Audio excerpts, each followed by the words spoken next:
नमस्कार, मैं सुमित सांगवान। खुले आसमान तले बात करने का अंदाज और खुले आसमान तले किसी से भी संवाद स्थापित करने का मौका बहुत ही महत्वपूर्ण होता है और ये एक अनूठा संवाद होता है जिसमें खुले आसमान तले आसमान की ताजगी को भी अपने भीतर महसूस किया जा सकता है और उसकी गंभीरता को समझा जा सकता है। लेकिन आसमान की खुलेपन को यदि अंधेरे की चादर ढक ले तो क्या आसमान को उस अंधेरे के तहत परिभाषित किया जा सकता है? आप सोच रहे होंगे कि आज इस अंधेरे के जरिए हम आपके साथ किस संदेश को लेकर आपसे जुड़ रहे हैं और किस संदेश की गंभीरता को आज ऐसी जरूरत आन पड़ी कि उसे अंधेरे के भीतर स्वयं को परिभाषित करने की आज जरूरत आन पड़ी।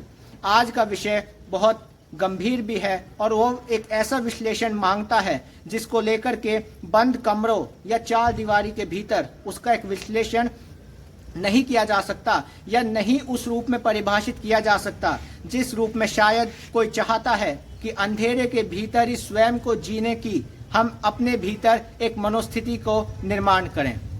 आज के दौर में यदि इस पूरे वीडियो में खामोशी रहे तो भी विरोध माना जाए और यदि कुछ बोल दिया जाए तो उसके शब्दों का चयन किस रूप में किया गया या किस लिहाज से किस लहजे में उस बात को कहा गया उसको लेकर भी एक विरोध हो सकता है। इसलिए आज के इस संवाद में यदि पीछे आपको अंधेरा दिखाई दे रहा है और उस अंधेरे के सामने मेरे चेहरे पर आने वाली रोशनी से यदि आप किसी चीज को परिभाषित करना चाहते हैं तो रुक जाइए, क्योंकि मेरे चेहरे पर आने वाली रोशनी सिर्फ उस समय तक ही मुझे परिभाषित करने की स्थिति में है जिस समय तक मैं आपके साथ संवाद बना रहा हूं। लेकिन मेरे पीछे दिख रहा अंधेरा वह एक ऐसी परिस्थिति या दास्तान को बयां करने के लिए पर्याप्त है जिस परिस्थिति को यदि आज उसके विश्लेषण में नहीं जाया गया या उसकी गंभीरता को बहुत हल्के में नकार दिया गया या खारिज कर दिया गया तो आप भी उसको लेकर फिर ये कहने की स्थिति में नहीं रहेंगे कि ये अंधेरा क्यों है। ये अंधेरा तो प्राकृतिक तौर पर मैं आपके साथ जब संवाद बना रहा हूं, हम जब आपके साथ संवाद बना रहे हैं तो ये अंधेरा तो प्राकृतिक तौर पर है और इसीलिए अभी तो ये अंधेरा अपने शुरुआती में है, लेकिन आगे चलकर ये घना होगा, ये अपने पूरे शबाब पे होगा। लेकिन इस अंधेरे के संदर्भ में एक बात तो आप कह सकते हैं कि यह अंधेरा सूरज के उगने के साथ यानी सूर्योदय के साथ ही धीरे धीरे ढल जाएगा। लेकिन इस अंधेरे के बनिस्पत आज एक विश्लेषण इसलिए जरूरी हो जाता है क्योंकि आज का प्रश्न गंभीर है। इस देश के भीतर आज का यदि ये विश्लेषण नहीं किया गया तो शायद संवाद के एक श्रृंखला जो इस देश की लोकतांत्रिक परिस्थिति या किसी भी देश की लोकतांत्रिक परिस्थिति की मूलभूत शर्त है, यानी संवाद स्थापित करना या अपनी बात को कहना, अभिव्यक्ति की स्वतंत्रता को प्रकट करना, यदि इस चीज को हटा दिया जाए तो लोकतंत्र को आप किस परिभाषा के बूते परिभाषित करेंगे? क्योंकि राहुल गांधी की सदस्यता खारिज हो गई। मसला यह नहीं है कि राहुल गांधी को संसद से, लोकसभा से निष्कासित कर दिया गया, उनकी सदस्यता को समाप्त कर दिया गया, यह पहली बात है। और राहुल गांधी के आश्रय आज यह प्रश्न पूछा जाना इसलिए जरूरी हो जाता है कि क्या अब राहुल गांधी के सदस्यता के रद्द हो जाने से क्या एक ऐसी परिस्थिति के भीतर आज हम इस बात को कह सकते हैं कि आज का यह संवाद अंधेरे में करना न्यायोचित है? आप सोच रहे होंगे कि आज का संवाद शायद राहुल गांधी के संदर्भ में आए हुए उस निर्णय की एक व्यवस्थित रूप से उसकी एक व्याख्या करेगा जिस निर्णय में राहुल गांधी को दोषी करार दिया गया। तो ऐसा नहीं है। राहुल गांधी के विषय के संदर्भ में अब यह बात राहुल गांधी से बहुत आगे निकल चुकी है। शायद यदि हम आपसे बहुत पहले राहुल गांधी पर जिस दिन निर्णय आया यानी 23 मार्च को यदि हम आपके साथ जुड़ते तो शायद यह विषय सिर्फ राहुल गांधी के ऊपर लाए गए या एक दिए गए निर्णय के बनिस्पत हुई परिस्थितियों के संदर्भ में हो सकता था। लेकिन आज की परिस्थिति जिसको लेकर हम अब जुड़ रहे हैं यह उससे बहुत आगे है, क्योंकि यह सिर्फ एक इस रूप का विषय नहीं है कि एक देश के संसद सदस्य की सदस्यता को खारिज कर दिया गया। भारत के इतिहास में और लोकतांत्रिक परिदृश्य में संसद की सदस्यता खारिज होना कोई नई बात नहीं है। इससे पहले लालू यादव से लेकर देश की पूर्व प्रधानमंत्री इंदिरा गांधी तक की सदस्यता को खारिज किया गया था। यहां तक कि कुछ आरोप लगने पर सोनिया गांधी और लाल कृष्ण आडवाणी ने अलग अलग समय पर इस्तीफा देकर पुनः लोकसभा चुनाव लड़कर अपने आप को जनता की अदालत के जरिए निर्दोष साबित कराया था। लेकिन यह बात और थी, वह दौर अलग था, यह दौर अलग है। वह समय अलग था, यह समय अलग है। वह रोशनी अलग थी, यह अंधेरा अलग है। क्योंकि आज राहुल गांधी की सदस्यता जब खारिज हुई और जिस प्रकार से एक निर्णय को लेकर एक सांसद के चारों ओर एक परिस्थितियों को जब निर्मित किया गया और निर्मित का परिणाम इस रूप में निकला, तो सवाल उठता है कि आगे क्या ये एक सामान्य घटना के तौर पर कही जा सकती है, या इसको लेकर के बहुत सरलता से कहा जा सकता है ये पहले भी होता था, ये अब भी होता है। अपनी पूर्ववर्ती एक वीडियो में भी हमने इसका जिक्र किया था, और इस संवाद के रूप में जब हम आपसे पिछली बार भी जुड़े थे, तब हम आपसे चीफ जस्टिस यानी मुख्य न्यायाधीश के द्वारा किए गई एक महत्वपूर्ण टिप्पणी के संदर्भ में जब जुड़े थे, तो चीफ जस्टिस ने उस टिप्पणी में कहा था कि अब हम सीलबंद लिफाफे को स्वीकार नहीं करेंगे। सरकार जो उत्तर देना चाहती है उसे सार्वजनिक रूप से अदालत के पटल पर रखे, क्योंकि अदालत पारदर्शिता चाहती है। ऐसे में उस टिप्पणी के बाद अब राहुल गांधी की सदस्यता का चला जाना, क्या इन टिप्पणी और इस घटनाक्रम के बीच कोई ऐसी कड़ी है जो इनको जोड़ती है? आप कहेंगे कि एक संसद का विषय है और एक अदालत का विषय है, एक मुख्य न्यायाधीश की टिप्पणी है और एक सांसद पे हुई कार्रवाई है। इनके बीच में क्या लिंक हो सकता है, या क्या वो कड़ी है जो इन्हें जोड़ती होगी? आपको लग रहा होगा कि इसमें कोई तुक नहीं है। तुक कभी भी एक तरफा नहीं हो सकती, और यदि कोई तुक नहीं होती तो शायद हम सूरज के उजाले में आपसे जुड़ते। लेकिन अंधेरे की परिस्थिति को चुनने के पीछे बात यही है कि आज इसके निहितार्थ को समझने के लिए जरूरी है कि इस अंधेरे को समझा जाए। मेरे पीछे दिख रहा यह अंधेरा तो क्षणिक है, यह कुछ घंटे रहेगा और कुछ घंटे के बाद यह धीरे धीरे हट जाएगा। वीडियो की शुरुआत में भी मैंने कहा कि यह अंधेरे के संदर्भ में यह शुरुआत से कहा जा सकता है कि यह अंधेरा प्रतिदिन एक सीमित समय के रूप में आता है और उसके बाद चला जाता है। लेकिन राहुल गांधी की सदस्यता का खारिज हो जाना, स्थगित हो जाना, बाहर कर देना, यह क्या कहता है? बीते दिनों यह विषय क्या था? राहुल गांधी ने 2019 के लोकसभा चुनाव के प्रचार के दौरान कर्नाटक के कोलार में एक चुनावी जनसभा को संबोधित करते हुए एक बयान दिया। बयान के संदर्भ में दोनों पक्ष हो सकते हैं, कोई उससे सहमत हो सकता है, कोई असहमत हो सकता है। हम उस पछड़े में नहीं फंसना चाहते, उस बहस में नहीं जाना चाहते। बयान के संदर्भ में एक मानहानि का मुकदमा होता है। कहां पर? सूरत में। सूरत गुजरात में है, कोलार कर्नाटक में है। सोचिए, बयान कर्नाटक का लेकिन मुकदमा सूरत का। अच्छी बात है, नए भारत में या लोकतांत्रिक परिस्थिति को नई परिभाषित जब हम कर रहे हैं, यह होना चाहिए, तो कुछ उसकी बानगी देखने को मिली। यानी बयान कहां दिया गया लेकिन सजा कहां हुई। अच्छी बात है, उसको लेकर मुकदमा चलता है। 4 वर्षों के कार्यकाल कालखंड में मुकदमा चलता है। 2019 में यह मुकदमा चुनाव के दौरान अप्रैल महीने में ही होता है। 2019 के अप्रैल महीने में यह केस दायर किया जाता है सूरत की एक अदालत में। और सूरत की अदालत में जो बयान दिया गया था राहुल गांधी के द्वारा, निसंदेह उसको लेकर हर किसी का पक्ष हो सकता है। कोई उसकी इंटरप्रिटेशन यानी व्याख्या किस रूप में करे। कानून की भाषा में एक शब्द बहुत प्रमुखता से कहा जाता है, इंटरप्रिटेशन। और इंटरप्रिटेशन की हिंदी को यदि आप समझेंगे व्याख्या के रूप में कि उसे व्याख्या कहते हैं, तो व्याख्या हर किसी की अपनी अपनी हो सकती है। लेकिन प्रश्न तो यह है और कहने का मूल यह है कि कहां गया लेकिन बात कहां हुई।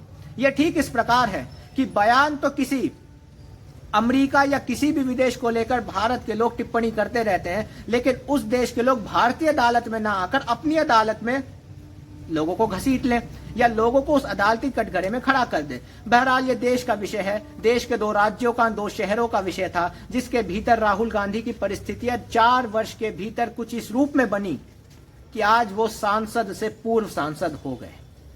23 मार्च 2023 को एक निर्णय आता है जिसमें राहुल गांधी को दोषी करार देते हुए, मानहानि के उस मुकदमे में दोषी करार देते हुए 2 वर्ष की सजा सुना दी गई।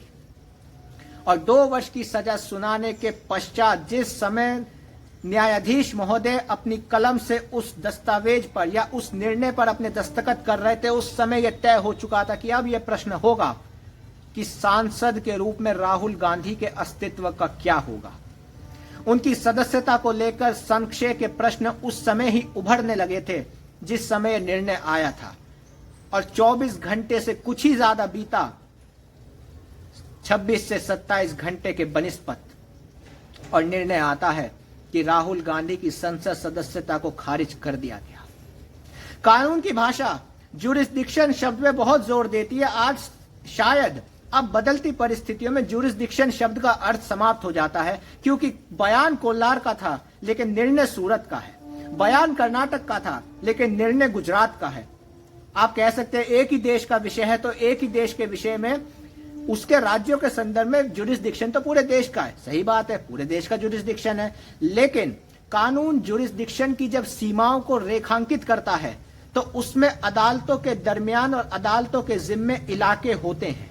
देश की सर्वोच्च न्यायालय यदि पूरे देश को अपने न्यायोचित दायरे में लेती है तो देश के उच्च न्यायालय यानी हाई कोर्ट संबंधित राज्य की सीमा तक ही अपने निर्णयों को लागू करा सकते हैं।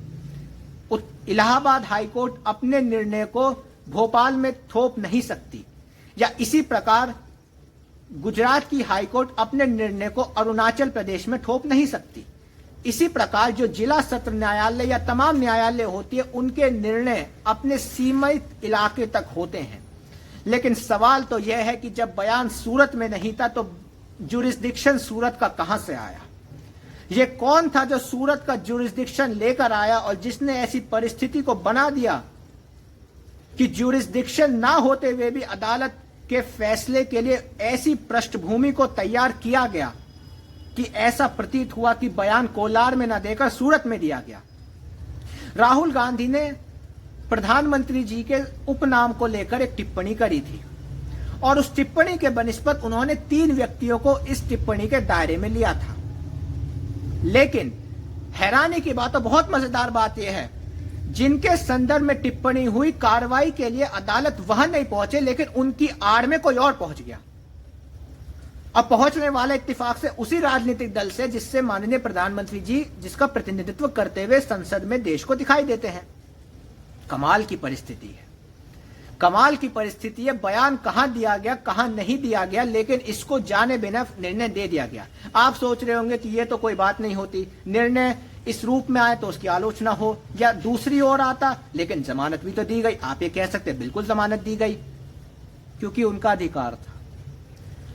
ऐसे विषयों में या इन मामलों में हर अदालत, सुप्रीम कोर्ट की तमाम गाइडलाइंस इस रूप में रही हैं कि यदि सजा 2 वर्ष के भीतर या उसके दायरे में हो तो कम से कम एक समय सीमा दी जाए जिसको लेकर अभियुक्त यानी जिसको दोषी करार दे दिया गया है वह ऊपरी अदालत में अपनी याचिका दाखिल करके पुनर्विचार याचिका यानी अपीलेट कोर्ट में अपना पक्ष रख सके, याचिका लगा सके। तो कोई एहसान नहीं था जो सूरत की अदालत ने किया, जिसको जताने की कोशिश हो रही है कि जज साहब ने बहुत अच्छा कार्य किया, जज साहब इसके लिए साधुवाद है। उसी प्रकार जिस प्रकार आपको याद होगा 2018 और 19 के दौर में, 2019 में जब पी चिदम्बरम की अंतरिम जमानत याचिका को जिन न्यायाधीश महोदय ने खारिज किया, वह न्यायाधीश महोदय का वो अंतिम दिन था और अंतिम दिन न्यायाधीश महोदय ने पी चिदम्बरम की अंतरिम जमानत याचिका खारिज कर दी और उसी रात पी चिदम्बरम सीबीआई के हाथों गिरफ्तार हो गए। और अगले दिन उन न्यायाधीश महोदय को, जिनका पूरा सम्मान है, उन्हें एक सेवानिवृत्ति के पश्चात नियुक्ति देकर सम्मानित कर दिया गया। आप सोच रहे होंगे कि न्यायाधीश को क्यों निशाना बनाया जाए? तो जब देश के मुख्य न्यायाधीश, आपकी स्क्रीन पर वो टिप्पणी आ रही है, जब देश के मुख्य न्यायाधीश इस बात को लेकर चिंता व्यक्त करते हैं कि भारत की निचली अदालतों के जज अब बेल देने से डरते हैं, उनके भीतर एक संशय की भावना रहती है कि क्या हमें बेल देनी चाहिए, वह सामाजिक व्यवस्था को लेकर चिंतित रहते हैं, तो जजों की व्याख्या भी की जा सकती है। क्योंकि जब देश के मुख्य न्यायाधीश के भीतर यह विचार है, यह सोच है, तो उससे बड़ी टिप्पणी तो कोई नहीं हो सकती। यानी कि टिप्पणी 3 व्यक्तियों के संदर्भ में कही गई, लेकिन उसके लपेटे में पूरे समाज को इस रूप में लाकर खड़ा कर दिया गया। एक शिक्षा के क्षेत्र में एक बात कही जाती है धार्मिक बात को अलग रखते हुए, गाय के संदर्भ में धार्मिक बात को बिल्कुल अलग रखते हुए एक साधारण रूप से यदि कहा जाए तो गाय एक पशु है, लेकिन हर पशु गाय नहीं है। आप समझ रहे होंगे, गाय एक पशु है लेकिन हर पशु गाय नहीं है। तो क्या इसको लेकर के भी गाय मानहानि का मुकदमा दर्ज कर सकती है? पहला सवाल। आप सोच रहे होंगे गाय कैसे मुकदमा दर्ज करेगी, यह कितनी हास्यास्पद बात है, कितनी तंजनात्मक बात है। यह आपका इंटरप्रिटेशन हो सकता है कि यह तंजनात्मक है, लेकिन इस अंधेरे के भीतर जब हम आपसे संवाद कर रहे हैं तो यह अंधेरा तंजनात्मक होने की इजाजत नहीं देता। यह बिल्कुल साफ और स्पष्ट कहने की उम्मीद ना सिर्फ रखता है बल्कि ऐसी परिस्थितियों का निर्माण करता है कि आप अपनी बात को बिल्कुल स्पष्टता के साथ कहें। ज्यूरिसडिक्शन ना होते हुए भी निर्णय दिया गया, अच्छी बात है, निर्णय आ गया, निर्णय का स्वागत है। लेकिन सवाल उठता है कि जब 30 दिन की मोहलत दी गई थी कि 30 दिन तक सजा पे रोक लगाई जाती है, तो उसके बाद भी सिर्फ 27 घंटे, कहां 30 दिन की मोहलत, कहां 27 घंटे में सदस्यता का रद्द हो जाना। यह विलंब जो हमने बीच में लिया, यह इसका उत्तर है। यह इसका उत्तर है। यह जो विलंब हमने बीच में लिया, यह विलंब इसका उत्तर है कि खेल क्या है। इस अंधेरे को पर्दे में तब्दील करें तो कहावतों के लिहाज से कहा जाता है पर्दे के पीछे क्या खेला, यानी पर्दे के पीछे का खेल क्या है। लेकिन यहां तो अंधेरा है मेरे पीछे, और मैं ये स्पष्ट कर दूं कि मैंने किसी साजिश के तहत या किसी भी रूप से तंजनात्मक होने के लिए इस अंधेरे को साजिशन इस समय नहीं बुलाया। यह अंधेरा अपने समय पर आया, मैं अपने समय पर आया, हमारा समय इत्तेफाकन टकरा गया, इसलिए इस समय आपके सामने उपस्थित हुआ। लेकिन यह तो कानूनी विषय हुआ, अदालत का विषय हुआ। लेकिन सवाल उठता है कि आखिर राहुल गांधी के इतर, सवाल राहुल गांधी का अकेले का नहीं है, यह बात बहुत महत्वपूर्ण है। सवाल सिर्फ यह नहीं है कि यह राहुल गांधी की सदस्यता रद्द हुई या आज राहुल गांधी की सदस्यता रद्द हुई, कल फारूक अब्दुल्ला होंगे, अगले दिन टीआर बालू होंगे, उसके अगले दिन संजय राउत होंगे, उसके अगले दिन के केशव राव होंगे, उसके अगले दिन प्रोफेसर मनोज कुमार झा होंगे, उसके अगले दिन डेरिक ओब्रायन होंगे, उसके अगले दिन संजय सिंह होंगे, उसके अगले दिन राघव चड्डा होंगे। इस श्रृंखला में मत जाइए कि सदस्यताओं में रद्द होने वालों के नाम क्या हैं या वे किस राजनीतिक दल से हैं। सवाल यह है, इस अंधेरे के भीतर रची जा रही नई परिस्थितियां किस ओर इशारा करती हैं। इस देश के भीतर की परिस्थितियों का नया अवलोकन या नया विवरण किस रूप में इस देश के सामने किया जा रहा है, प्रश्न यह है। इस देश का एक उद्योगपति, क्योंकि अब बात आई है तो खुलकर आएगी, आसमान खुला है लेकिन अंधेरे के साथ, इस देश के उद्योगपति गौतम अडानी के संदर्भ में निरंतर खबरों पर खबरें, रिपोर्ट पर रिपोर्ट, डेटा पर डेटा, स्टैटिस्टिक्स पर स्टैटिस्टिक्स आए जा रहे हैं, लाए जा रहे हैं, लिखे जा रहे हैं, बताए जा रहे हैं, छापे जा रहे हैं।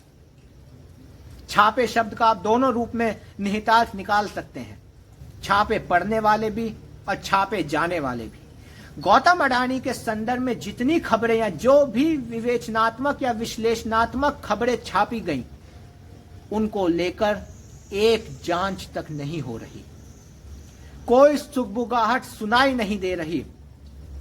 एक व्यक्ति के विषय में एक टिप्पणी को लेकर एक सांसद की सदस्यता को ज्यूरिसडिक्शन ना होते हुए भी या तमाम पृष्ठभूमि तैयार करके खारिज कर दी जाती है। लेकिन एक उद्योगपति के उद्योग को लेकर के जो प्रश्न उठ रहे हैं, उसको लेकर कोई ना जांच है, ना सवाल है, ना भीतर कोई चिंता दिखाई देती है। कानून की भाषा में कहा जाता है, you show me the face, I show you the law. इसका हिंदी में तर्जुमा है, तुम मुझे चेहरा दिखाओ, मैं तुम्हें कानून दिखाऊंगा। चेहरा यदि गौतम अडानी का है तो सब कुछ माफ है, और चेहरा यदि राहुल गांधी का है या किसी भी विपक्षी नेता का है तो सब कुछ उसके अस्तित्व सहित साफ है। You show me the face, I show you the law. तुम मुझे चेहरा दिखाओ मैं तुम्हें कानून दिखाऊंगा। आपकी स्क्रीन पर एक अदालती निर्णय आ रहा है। इस देश के एक मंत्री के विवादित बयान को लेकर जब दिल्ली की उच्च न्यायालय में और तमाम अदालतों में एक याचिका लगाई गई कि इस बयान को नफरती बयान की श्रेणी में डाला जाए, तो अदालत की प्रक्रिया थी और अदालत की प्रतिक्रिया थी कि जो बयान हंसकर दिया जाए उस बयान को नफरती नहीं कहा जा सकता। राहुल गांधी की यही गलती थी। उस वीडियो को यदि आप देखेंगे तो राहुल गांधी हंस नहीं रहे, बहुत बड़ी गलती करी। शायद यदि हंसकर अपना बयान देते तो शायद आज बच सकते थे, लेकिन इंटरप्रिटेशन की बात है, विवेचना की बात है, विश्लेषण की बात है। और दूसरी बात, सबसे महत्वपूर्ण बात, यह बात तो राहुल गांधी की है तो निर्णय हो गया, अन्यथा you show me the face I show you the law. तुम मुझे चेहरा दिखाओ, हम आपको कानून दिखाएंगे। और कानून की व्याख्या इस अंधेरे के भीतर जब की जाए तो यह स्पष्ट है, या इसको लेकर अब कोई अतिशयोक्ति नहीं होनी चाहिए कि कानून की व्याख्या जिस रूप में की गई या उसको लेकर के जो मंशा भीतर थी वह सिर्फ एक थी, एन केन प्रकारेण, साम दाम दंड भेद राहुल गांधी संसद में मंजूर नहीं है। बनारस की एक अदालत में राहुल गांधी के खिलाफ याचिका लगाई गई कि उन्होंने विदेशी सरजमी पर भारत का अपमान किया। अदालत ने याचिका यह कहते हुए खारिज कर दी कि यह याचिका जिस व्यक्ति के संदर्भ में लगाई गई है उस व्यक्ति के बयान में ऐसा कुछ भी नहीं है जो मौलिक अधिकारों के महत्व प्रदान की गई अभिव्यक्ति की स्वतंत्रता यानी कि फ्रीडम ऑफ एक्सप्रेशन, अभिव्यक्ति की स्वतंत्रता की सीमा को लांघता हो। लेकिन इस देश के भीतर एक दूसरी परिस्थिति में एक जगह दिया गया बयान दूसरी जगह लाया जाता है, पृष्ठभूमि बनाई जाती है, पूरा एक सिनेरियो, एक पूरा नीतिगत व्यवस्था के अनुसार ढांचा खड़ा किया जाता है और फिर सांसदगी खत्म कर दी जाती है। यह बात हमने कितनी धीमे से कह दी, सांसदगी खत्म की जाती है। हम तेज भी कह सकते थे सांसदगी खत्म की जाती है, लेकिन तेज कही गई शब्दों में और बहुत ही धीमे कही गई बातों में उसका मर्म इस रूप में छिपा रहता है कि आखिर यह निर्णय किस रूप में भारत को गढ़ता है। यह तो कानून की बात हो गई, you show me the face I show you the law. लेकिन जब इसके सियासी निहितार्थ पर आते हैं तो अब आगे क्या? क्या राहुल गांधी का सियासी जीवन अब खत्म होता है? पहला सवाल। दूसरा सवाल, क्या राहुल गांधी अब इस देश की सियासी जो पृष्ठभूमि है या सियासी परिदृश्य में सियासत के मानचित्र से गायब हो जाएंगे? तीसरा सवाल, और क्या अब आगे की लड़ाई एक नए रूप में होगी? इन तीनों प्रश्नों का उत्तर इस रूप में आप देख सकते हैं कि आपकी स्क्रीन पर राहुल गांधी की टिप्पणी जो उनकी संसद सदस्यता रद्द किए जाने के बाद उनकी ओर से दी गई आपकी स्क्रीन पर आ रही है। उसमें राहुल गांधी बहुत खुले तौर पर इस बात का जिक्र कर रहे हैं और संसद की सदस्यता जब उनकी खारिज हो चुकी है और उन्हें पता है कि अब इस सदस्यता को लेकर उनकी संसदीय सीट अब रिक्त घोषित भी हो जाएगी, राहुल गांधी कहते हैं मैं भारत की आवाज के लिए लड़ रहा हूं, मैं हर कीमत चुकाने के लिए तैयार हूं। इस बात का अर्थ क्या है?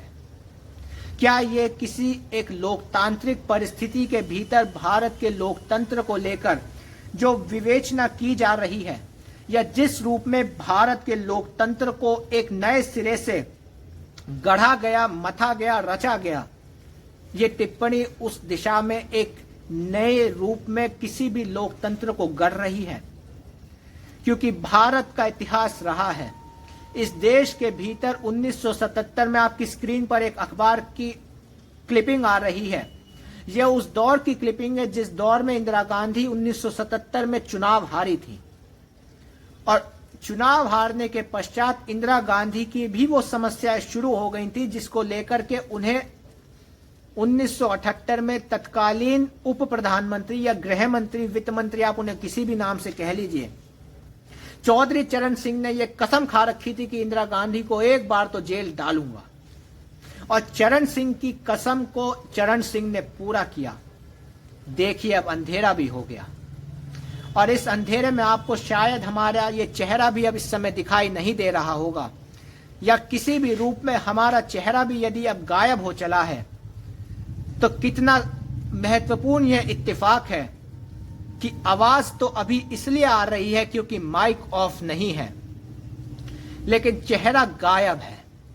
और इस गायब चेहरे के भीतर जब हम अपनी बात को रख रहे हैं, तो अब आप इस परिस्थिति के पीछे अंदाजा लगा सकते हैं कि हम किस संदर्भ में अपनी बात को कह रहे थे। सवाल यह है कि क्या इस देश में भारत के संदर्भ में विपक्ष की जो भूमिका इस देश के लोकतांत्रिक परिदृश्य में देखी गई या मानी जाती है, क्या वो लोकतांत्रिक परिस्थिति के संदर्भ में अब वो विवेचना बदल जाएगी? हम अपने ऊपर यदि अब इस रोशनी को पुनः लेकर आए हैं, तो इतनी देर जो अंधेरा रहा, यह अंधेरा भी छट गया क्योंकि रोशनी का प्रबंध हो गया। लेकिन सवाल वही है, यह तो बनावटी रोशनी है जिसका प्रबंध हो जाता है। मेरे पीछे का अंधेरा और घना हो गया है। ऐसी परिस्थिति में इस वीडियो के निहितार्थ को जब हम अब वीडियो के अंतिम पड़ाव में आ चले हैं, तो क्या अब सिर्फ यह माना जाए कि सिर्फ एक विचार को ही स्वीकृति प्रदान की जाए, सिर्फ एक बात को ही माना जाए? आप सोच रहे होंगे कि जिस व्यक्ति के संदर्भ में या जिस भी संदर्भ में राहुल गांधी ने टिप्पणी की, हमने व्यक्ति का नाम नहीं लिया। नाम लेने को हम नाम ले सकते थे, हमने फिर इसलिए विलंब किया यह बताने के लिए कि हम नाम नहीं ले सकते थे, क्योंकि नाम नहीं लेने की परिस्थिति के भीतर अब लोकतंत्र अपने आप को उस नए सिरे से गढ़ रहा है, मथ रहा है, तैयार कर रहा है, जिस संदर्भ में अब यह प्रश्न महत्वपूर्ण हो जाता है, भारत के भीतर लोकतंत्र की परिभाषा क्या है? आज राहुल गांधी हैं, कल को कौन होगा? दिल्ली के मुख्यमंत्री की टिप्पणी भी आपकी स्क्रीन पर चल रही है, जो आज तक जिनका कांग्रेस से गला काट इस समय विरोध था। यदि उनको भी यह बात समझ में आ रही है, तेलंगाना के मुख्यमंत्री को बात समझ में आ रही है, बंगाल की मुख्यमंत्री को बात समझ में आ रही है, तो आप समझ रहे हैं कि यह अंधेरा क्या कह रहा है। इस अंधेरे के भीतर सिर्फ हमारा चेहरा इस समय दिख रहा है, और हमारे चेहरे को हटा करके आप उन व्यक्ति का चेहरा यहां लगा सकते हैं अपनी कल्पनाओं में, अपनी काल्पनिक दृष्टि में, जो चाहते हैं इस अंधेरे के भीतर सिर्फ मैं देखा जाऊं। हम नाम नहीं ले रहे हैं, और नाम यदि हम नहीं ले रहे हैं तो मानहानि का मुकदमा भी दायर नहीं हो सकता, क्योंकि मानहानि की प्राथमिक शर्त यह है, नाम तो लीजिए, नाम तो बताइए। तो हम नाम नहीं ले रहे, लेकिन इस अंधेरे की परिस्थितियों में, इस अंधेरे के भीतर की बात को समझिए और सोचिए कि लोकतांत्रिक परिस्थितियों को किस रूप में गढ़ दिया गया है, या इस रूप में तैयार कर दिया गया कि अब किसी को कोई फर्क नहीं पड़ता। इस देश के भीतर यदि हम इस रोशनी को बंद कर दें, और इस रोशनी को बंद करने के पश्चात यदि पूरी तरह से फिर से गायब हो जाएं, और इसी तरह अंधेरे में हमारी सिर्फ आवाज आती रहे, तो क्या कहा जाए कि लोकतंत्र सुदृढ़ व्यवस्था के महत्व काम कर रहा है। लोकतंत्र एक नई परिस्थिति का निर्माण करते हुए एक नई व्याख्या इस रूप में कर रहा है कि जिसके तहत इस देश को नए सिरे से गढ़ दिया गया। कहा जा सकता है कि इस देश को नए सिरे से गढ़ दिया गया, इस देश को नए सिरे से परिभाषित करते हुए इस देश की परिस्थितियों को ऐसा ला दिया गया है कि अब ये बातें बहुत साधारण प्रतीत होती हैं, लेकिन फिर वही बात जो दिख रहा है, यदि वो इस अंधेरे की भांति आपको स्वीकार है,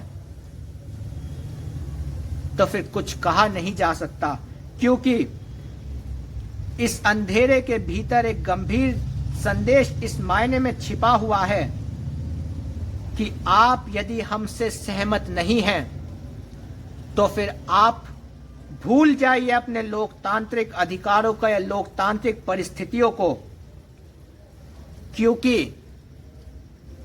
अंततः हम ही हम हैं तो हम ही हम हैं। एक हिंदी में एक पंक्ति कही जाती थी, हम ही हम हैं तो क्या हम हैं, तुम ही तुम हो तो क्या तुम हो।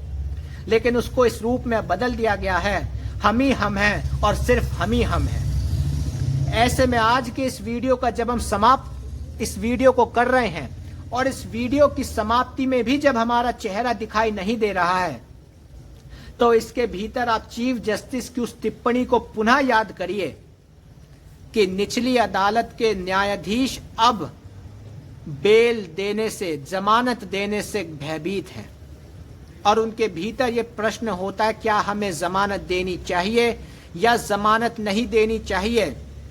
इसको लेकर के बीते दिनों जब इंडियन एक्सप्रेस में रामनाथ गोयनका पुरस्कार के संदर्भ में जो समारोह हुआ, उसमें चीफ जस्टिस ने सुप्रीम कोर्ट को नॉर्थ पोल बताया, यानी नॉर्थ स्टार बताया, एक ऐसा तारा जिसकी ओर उम्मीद की नजरों से आप देख सकते हैं। लेकिन क्या कानून अपने आप को उस रूप में स्थापित रख पा रहा है जहां वो सिर्फ एक पंक्ति के भीतर इस रूप में सिमट रहा है, you show me the face I show you the law. तुम मुझे चेहरा दिखाओ, मैं तुम्हें कानून दिखाऊंगा। इस अंधेरे के भीतर तो चेहरा भी नहीं दिखेगा, तो फिर कानून की व्याख्या कहां, किस रूप में, किस तरीके से की जाए।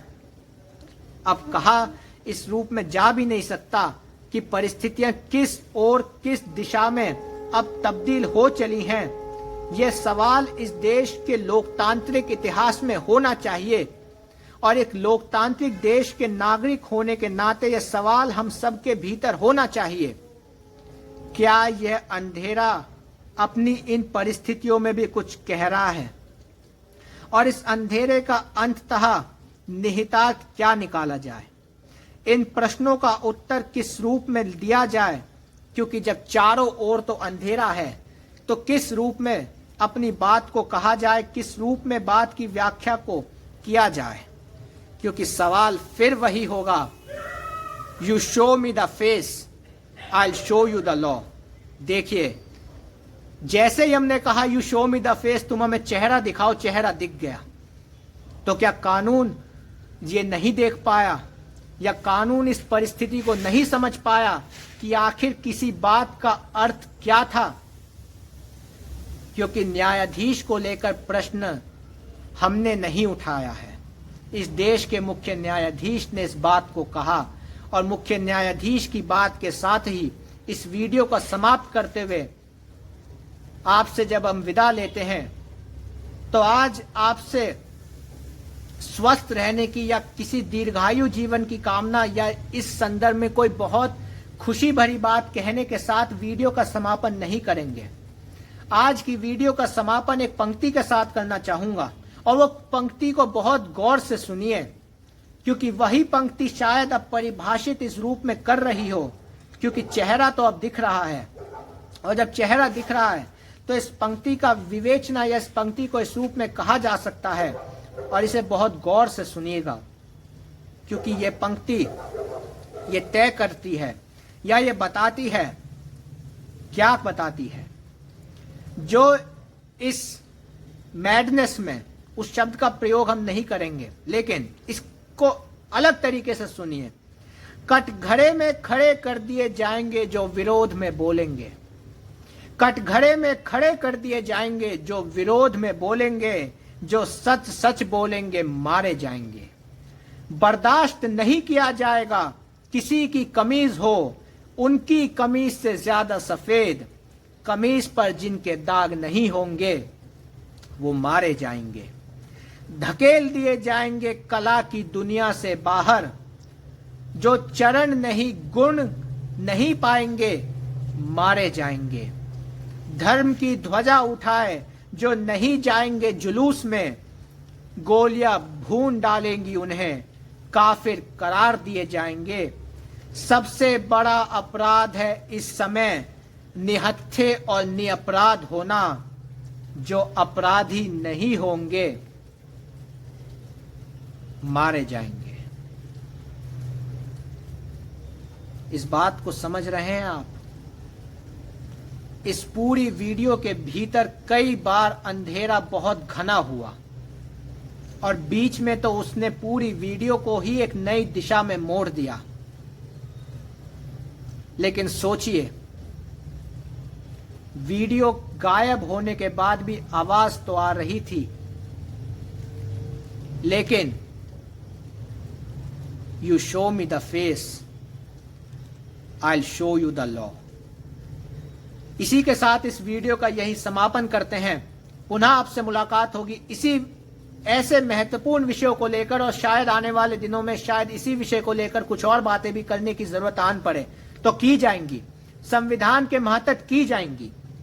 तो पुनः आपसे मुलाकात होगी। अपना बहुत ख्याल रखिए। कह तो रहे हैं कि स्वस्थ रहिए, लेकिन इस अंधेरे को समझते हुए जरूर स्वस्थ रहिए और इस अंधेरे की परिस्थिति को समझते रहिए। इन्हीं शब्दों के साथ इस वीडियो का यही समापन करते हैं। पुनः आपसे मुलाकात होगी। अपना बहुत ख्याल रखिए और याद रखिए, जो पंक्ति हमने आपसे कही, सबसे बड़ा अपराध है इस समय निहत्थे और निरपराध होना। जो अपराधी नहीं होंगे मारे जाएंगे। तो क्या ये कहा जा सकता है कि जनता अपराधी होती है, या दूसरी तरह से कहा जाए, जनता तालियां बजाती है, नागरिक समीक्षा करता है, फिर चाहे वह समीक्षा सूर्योदय की परिस्थिति में हो या इस अंधेरे के भीतर, जनता तालियां ही बजाएगी, लेकिन नागरिक समीक्षा करता जाएगा। बहुत बहुत शुक्रिया। नमस्कार।